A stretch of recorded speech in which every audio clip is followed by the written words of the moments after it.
जय गुरुदेव। आज रविवार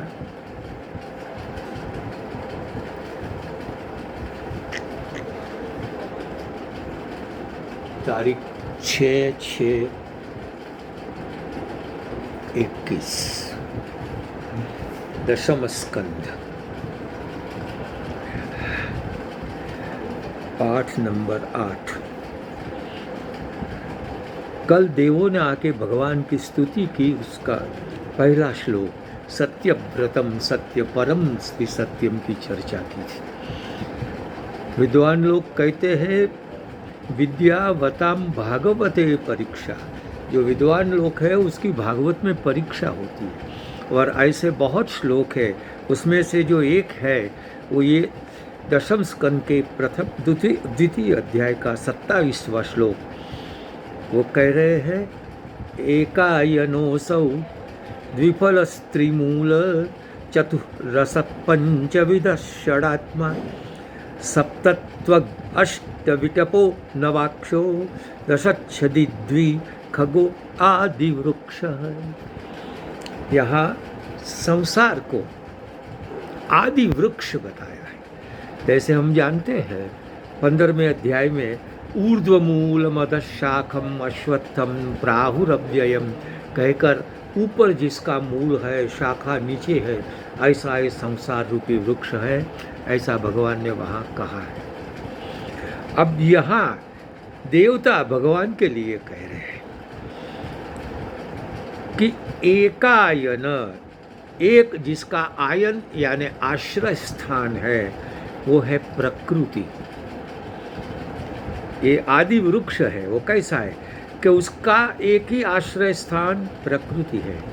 द्विफल, उसके दो प्रकार के फल हैं, सुख और दुख, ये दो फल है। त्रिमूल, उसके 3 मूल है, वो है सत्व रज और तम। ये 3 गुण वो उसके 3 मूल है। चतुर्रस, उसके 4 रस है, धर्म अर्थ काम और मोक्ष, वो 4 रस है। फिर पंचविध, वो 5 प्रकार का है। मतलब शब्द स्पर्श रूप रस गंध, इसको जानने वाली जो 5 इंद्रियां, उसके द्वारा वो जाना जाता है। षड आत्मा, वो षड आत्मा है।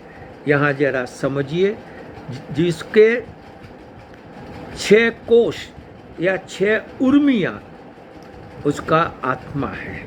आत्मा यहाँ स्वभाव के अर्थ में है। क्षुधा तृषा शोक मोह जरा मृत्यु, ये सब 6 उर्मी बताई गई है। फिर सप्तत्वक, उसकी 7 त्वक यानी जिसको हम छाल कहते हैं, स्किन, वो क्या है? रस, रक्त, मांस, मेद, अस्थि, मजा और शुक्र, ये 7 आयुर्वेद ने धातुयाँ बताई है शरीर की, वो उसमें है। फिर अष्टविटप, उसके 8 विटप यानी शाखा विस्तार है, डालियाँ है। वो क्या है? प्रभु ने भगवत गीता में कहा है भूमिरापो नलो वायु खम मनो बुद्धिरेव च अहंकार इति यमने भिन्ना प्रकृतिरष्टधा। मेरी 8 प्रकार की प्रकृति, वो क्या है? भूमि, भूमि यानी पृथ्वी, आप यानी जल, अनल यानी पवन, अनल यानी अग्नि, वायु यानी पवन, खम यानी आकाश। तो पृथ्वी जल तेज वायु आकाश, ये 5। और फिर मन बुद्धि और अहंकार, ये हो गए 8। तो ये 8 उसकी शाखाएं हैं।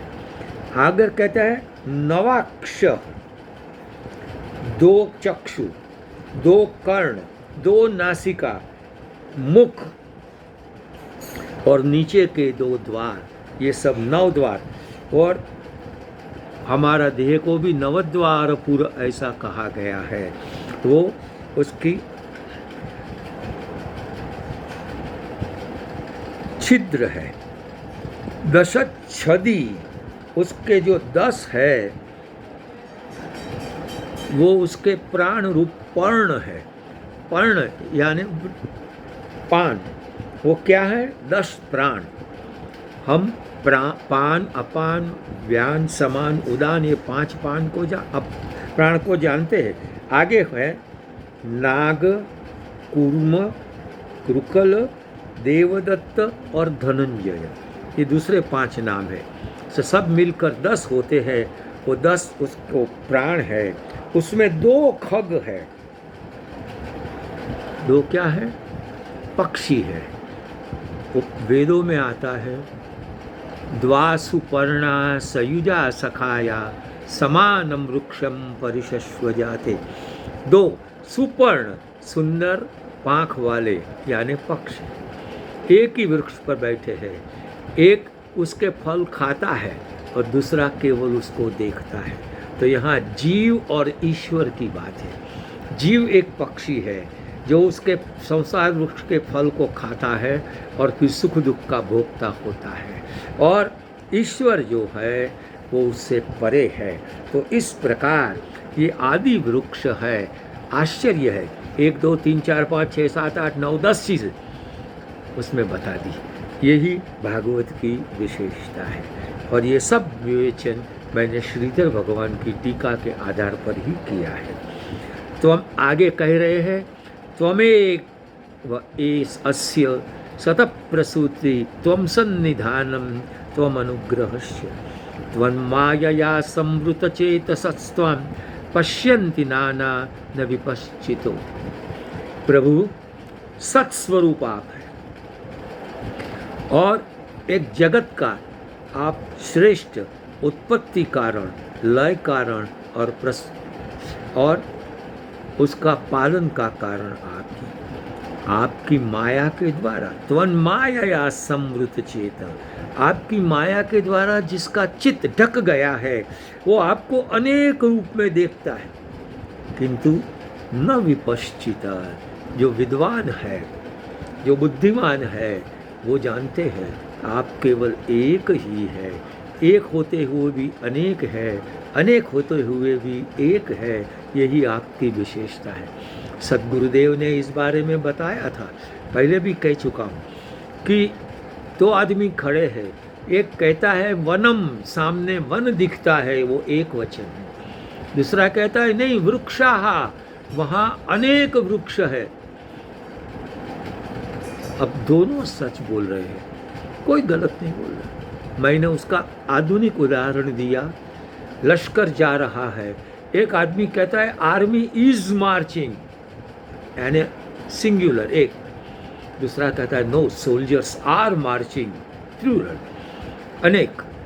अब बात तो एक ही है, आर्मी मार्चिंग कहो या सोल्जर्स मार्चिंग कहो।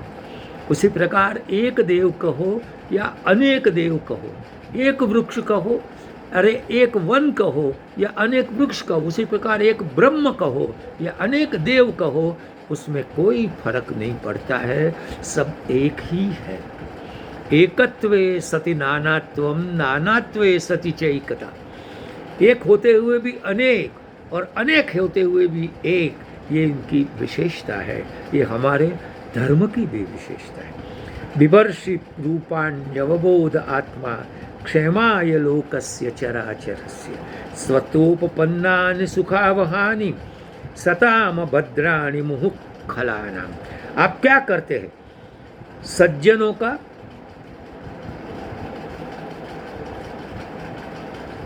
सुख आए और दुर्जनों का विनाश हो, इसलिए आप अनेक रूप धारण करते हैं। हम जानते हैं भगवद गीता में भी भगवान ने यही बात हमें कही, परित्राणाय साधूनां विनाशाय च दुष्कृतां धर्म संस्थापनार्थाय संभवामि युगे युगे। वही बात यहाँ दूसरे शब्दों में कही गई है।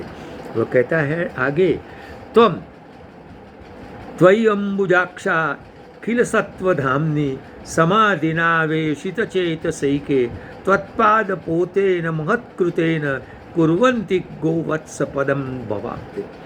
बस जो लोग, सब जीवों के आधार रूप आपको समाधि द्वारा अपने चित्त में स्थिर कर लेते हैं। वो महापुरुष है और वो क्या है, वो आपके चरण कमल रूपी नौका बनाते हैं और फिर ये पूरा संसार सागर गोवत्स पद, गऊ के बछड़े के पैर समान जो गड्ढा है, बस ऐसा कूद जाते हैं।